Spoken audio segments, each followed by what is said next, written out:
Question number 6 है कि find polynomial of degree 3 with 0, 3 minus 2 iota 2 iota and satisfying p of 1 is equal to 20।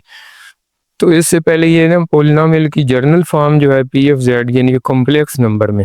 वो ए n z की power N, ये थोड़ा सा मैं बताना चाहता हूँ, फिर आपको ये सवाल बाद में कराते हैं। तो ये जैसे पोलिनोमियल इन वेरिएबल होती थी, इसी तरह ये पोलिनोमियल इन कॉम्प्लेक्स नंबर है ए एन जेड की power n, a n minus one z की n minus one a one z plus a0 where a and an minus 1 are complex number and n is greater than or equal to 0, यानी कि negative नहीं होना चाहिए, is an integer। अब एक theorem है कि polynomial of degree n greater then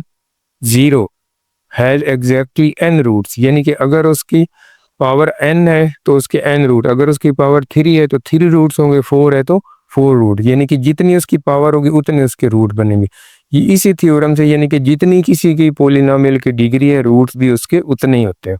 इससे ये नतीजा कोरोलरी ये है कि any polynomial of degree n can be factored completely into constant a and n linear factors in the form of. तो फिर हम उसको इस सूरत में ये बार बार इस्तेमाल होगा कि polynomial if z is equal to n to z minus z1 z minus z2 z minus zn, जितने यानी कि अगर n है तो n तक, 3 है तो 3 तक, 4 है तो 4 तक, यानी कि एक पोलिनोमियल को एक कांस्टेंट और एक उसके इस तरह के लीनियर फैक्टर में प्रोडक्ट में हम लिख सकते हैं।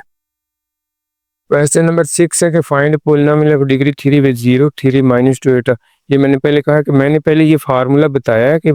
जब पोलिनोमियल लिखेंगे तो p of z is equal to जितनी उसकी डिग्री 3 है तो ये z minus 3 z plus 2 iota z minus 2 iota, यानी कि z z minus 1 z minus 2 और जेड माइनस 3, क्योंकि डिग्री 3 थी।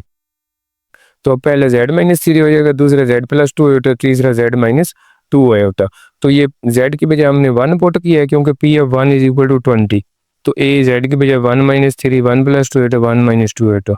तो ये p of 1 is equal to 20 है, इसलिए मैंने 20 लिखा। A 1 minus 3 minus 20 minus 2 sorry 1 का स्क्वायर माइनस 2 आयोटा का स्क्वायर, 1 का स्क्वायर 1 ही होता है लेकिन 2 आयोटा का स्क्वायर माइनस 4 होगा, उस माइनस के साथ ये प्लस हो गया। तो अब 1 प्लस 4 5 हो गया, 5 और माइनस 2 को मल्टीप्लाई किया तो 10 आ गया, इस माइनस 10 को इधर डिवाइड किया तो 10 2 ज़ा 20, तो a is equal to minus 2 आ गया। अब हमने दोबारा यही पोलिनोमियल लिखनी है,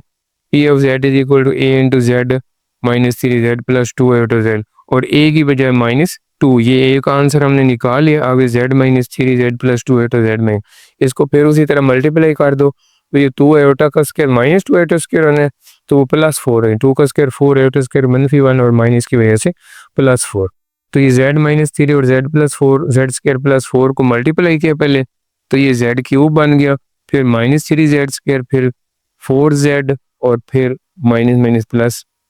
माइनस प्लस माइनस माइनस 12 आ गई। अब माइनस 2 से भी मल्टीप्लाई करें तो ये सारा आ जाएगा।